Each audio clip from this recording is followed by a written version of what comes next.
Well, let's get a check of our forecast here at home. We've got some rain in our area, Dave.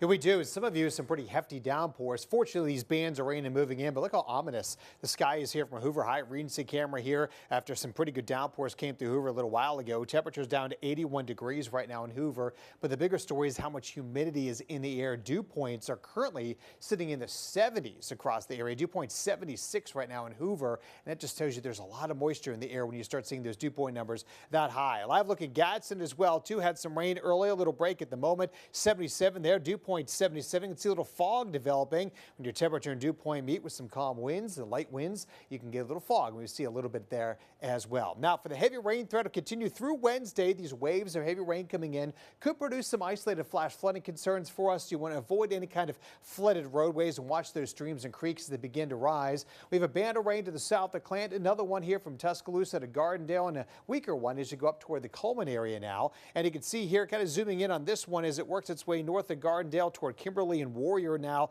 back to Fultondale, Adamsville area, back toward Little Shoal, Driftwood area, Maxine as you go over toward the river there. So we'll watch this one as it kind of works its way to the north, giving a little track here, and we'll kind of zoom out a little bit and show you. It is going to lift its way further to the north here. They're not moving overly quickly here, about 15 to 20 miles per hour, but as it lifts its way northward, it will get its way on in toward Compton there around 448, over toward Kimberly at 450, Warrior 459 near 5 o'clock, Locust Fork around 508, over toward Mount Olive at 515, and Red Hill around 521. A little heftier thunderstorm coming up here from the south. Watauga County points northward into Chilton County now, heading over Billingsley, New Prospect, headed toward Enterprise, Cooper, Adams, and eventually on in toward Jemison and Thorsby.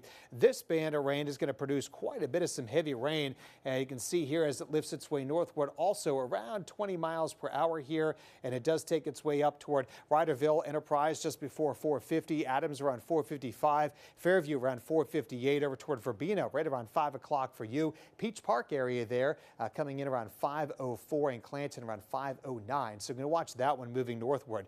This little shower kind of dying itself out over Tuscaloosa area, back over to Lake Tuscaloosa. Nothing too significant with it anymore, but we'll see these waves of rain continuing to drift their way northward, all thanks to a little low here. Nothing tropical with it. Hurricane Center was monitoring it as it works its way off to the northeast here. It is going to help bring us some of that wetter weather. You can see the kind of spin with it tied into it tomorrow morning, working away just south of Birmingham before moving to Atlanta by Wednesday evening. So there is going to be a level 1 flood risk for today and tomorrow across the area. So we'll have to watch out for that as the chance of rain stays high Wednesday and Thursday, around 60% before drying out for the weekend. So look for a little rain to continue here through about 7 o'clock before it tapers off to a few showers tonight, about a 30% chance as lows drop down to about 74 degrees. Futurecast will show that again, that one band of rain lifting northward through 7 o'clock here. But as we get to late tonight, 11 o'clock, things pretty quiet. Tomorrow morning, we'll start seeing some more rain coming up from that low to the south. That'll spread its way northward here by lunchtime into the afternoon hours. And as that continues to move in, we will see heavy rain, not as widespread as today, but still looking at some pretty good downpours, even continuing Wednesday through 8 o'clock in the evening. So keep that in mind for Wednesday. Fewer storms on Thursday, 89. Then here comes the heat this weekend, and that continues into next week with highs dropping down back into the upper 80s.